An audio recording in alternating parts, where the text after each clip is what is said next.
Next, Mary Beth and I continue our discussion at a continuing care facility.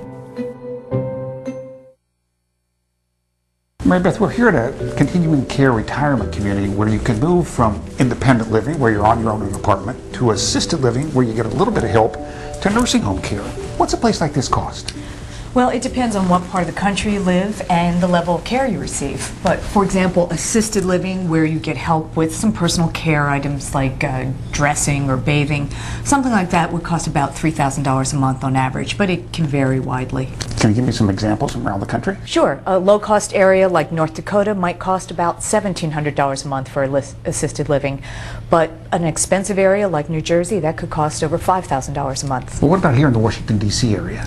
Washington tends to be a more expensive area, so you'd be paying at least $4,000 a month for assisted living here. And nursing home care costs even more. Much more, because nursing home care involves a lot more care, often 24-hour-a-day monitoring. So on average, nursing home care would cost about $75,000 a year. And I suppose that varies depending on where you live around the country, too. Right, a wide range of prices. For example, Shreveport, Louisiana may be about $40,000 a year, and then a high-cost area like San Francisco, nursing home care can cost over $113,000 a year. Well, Mary Beth, is most long-term care provided in either assisted living facilities or nursing homes? Well, that's what most people think, but frankly, nobody really knows because so many families care for their loved ones at home.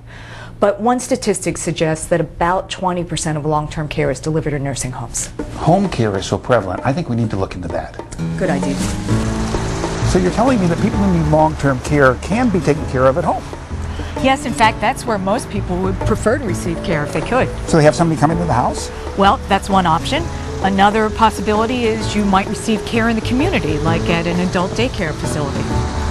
And I suppose that long-term care at home is cheaper than in a nursing home, right? Well, it depends. If you only need care a few hours a day, a few days a week, it can be more affordable. Homemaker aides charge about $19 an hour, and depending where you live, it could be more or less than that. But what if you need 24/7 care at home?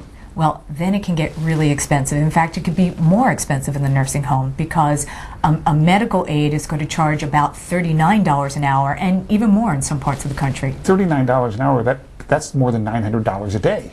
That's right. It can be very expensive to receive 24-hour-a-day care at home, as we'll see in my conversation with Jackie Evans. Jackie, you know about long-term care. You've been living the reality of long-term care for the last 10 years or so. Tell me about it. Now, my husband has had balance issues for a long time. And one night he got up and went downstairs, but he didn't quite make it the whole way down. What happened? He fell. It ended up that he had broken collarbone and contusions and bruises all over. And where did he go from there? We had to call the ambulance, and he went into the hospital. And how long was he in the hospital? It was probably a couple of weeks. He was a difficult patient. And from there, could you take him home and take care of him after that? There's no way. He needed some rehab. So he went into a rehab center. And a rehab center is sort of like a nursing home, right? Very much like a nursing home. And he didn't want to stay there. Oh, that was living hell. He hated it. He hated all the people there, and he just wanted to go home and couldn't understand why he couldn't. And after that, were you able to bring him home? After that, yes, we did bring him home. And did you care for him all by yourself, or did you get some help? No, there's no way I could have done that. I was working 8 hours a day at that point. So I really did have to decide what to do. And what's the process like trying to find somebody to help at home? It's horrendous. We went through about 5 or 6 different caregivers and finally concluded that you basically get what you pay for. And when somebody is making $14 an hour, their heart isn't necessarily in it. Right. So what was the solution to that? Did you find somebody to come in 24/7? We contracted with a large agency who does a better screening job. And we had somebody come in 24/7, and she worked out very well. And what does something like that cost? At the time, it was costing about $6,000, $6,200 a month. Wow, $6,000 a month. That's $72,000 a year. That's the price of a nursing home. Did you ever consider that? Oh, he just never would have made it in a nursing home. He hated the rehab so much that I knew that if I put him into a nursing home, in a very short period of time, he'd be dead. So it wasn't just a matter of cost, it was a matter of choice. Yes, and we just decided that if we kept him in his own environment where he could watch his television and pet his cat, he would be very happy. So who pays for long-term care?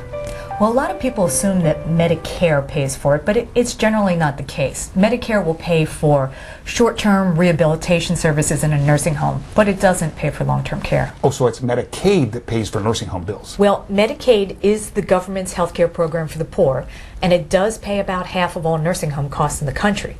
But to qualify for Medicaid, you have to spend down your assets, and in most states, that means spending down to your last $2,000. Well, I bet that's not very hard to do considering how much long-term care costs. It is. It is easy to run through a lifetime of savings paying for long-term care, but some people do try to speed it up by giving away money so they can qualify for Medicaid sooner. Does that work? Well, in the past, it worked for some people, but it's tougher to do now because of new laws. What's going on? Governments can now look back on your finances from the previous 5 years, and if you've given away money at any point during that 5-year period, you would be ineligible for Medicaid for a period of time. But wait a minute. I've either spent my money or given away. I have long-term care bills. The government won't help. Who pays the bills? That's the problem. Either you're going to have to go into debt or find somebody, maybe in your family, to pay those bills. So anything else about Medicaid? Well, Medicaid's not always that hoped-for solution, because while the government might pay for your long-term care, you'll probably lose the option of where you receive the care. Well, thanks, Mary Beth. I think now that I know about the cost of long-term care, we've got to figure out how to pay for it.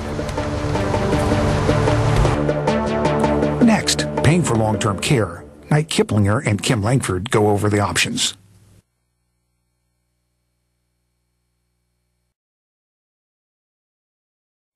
Kim, we've heard about the potential need for long-term care, and we've heard about what can be the staggering cost of long-term care. So what's a baby boomer to do? Well, a lot of it depends on your financial situation. Some wealthy people choose to self-insure and pay for any costs out of their own pocket if they do need care.